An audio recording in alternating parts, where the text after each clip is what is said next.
You've just received a call from your favorite business partner. This person gives you contact details for a possible client. You'd like to contact the new person. How can you make sure that all the parties involved get the best value from this interaction? If you just pick up the phone and say, "Hello, I got your name from my good friend so-and-so," you may not have chosen the right approach. You may have made a bad first impression.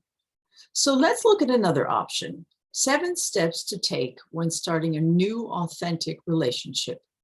We call this the quality assurance list. My name is Rhonda Bowen, and I'm a global strategic communication guide. My favorite people to work with are what I call best professionals. That means people working in the fields of business, engineering, science, and technology. I've had the opportunity to work with people from more than 70 countries and provide them insights and support in improving their communication across cultures, not only national ones, but also those within their own organization. But let's get back to our quality assurance list. Quality starts with Q, Q as in questions.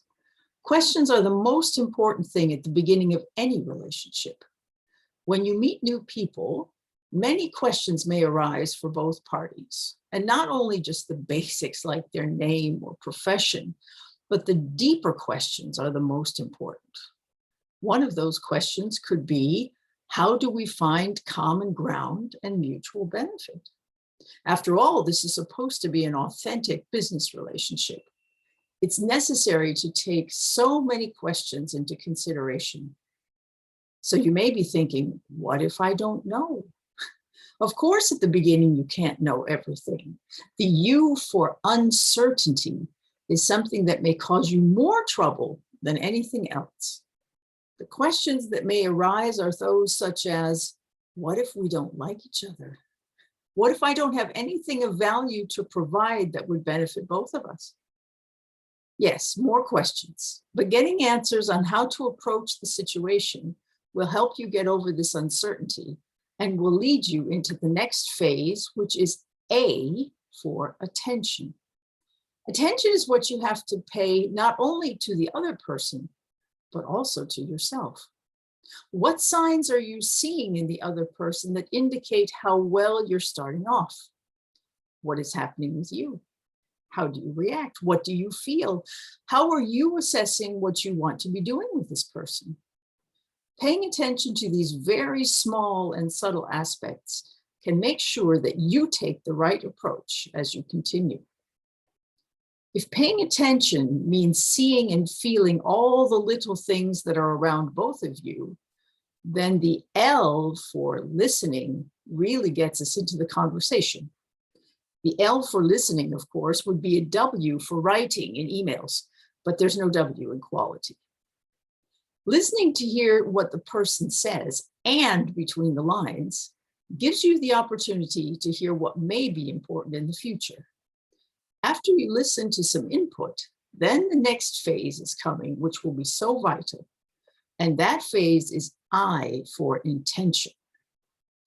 Once you've got the basics and you've noted some aspects from body language or the tone of voice, both of which are great sources of additional cues, then it's time to decide what the intentions of both parties could be. If there's no alignment at this point, or if you see the conversation going off in an uncomfortable direction, this may be the point where you decide that it isn't worth it for you to pursue this. And then you are standing on the T for threshold.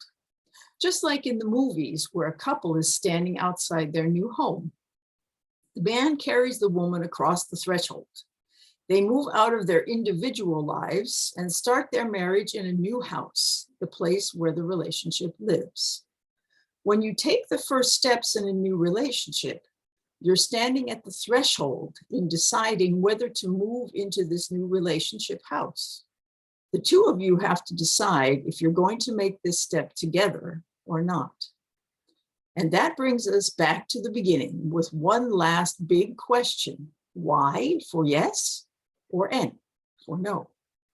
You and your new contact have to decide if this is a good relationship for both of you.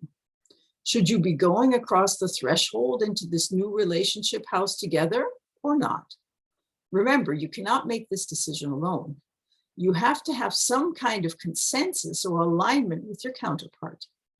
Then you cross the threshold and say yes, and actually move into this new relationship or not, as you choose. There is so much more that will come after you've started. You'll be building everything that goes into an authentic relationship. This is just a guide for the first steps to assure that you're getting into a quality relationship for both parties.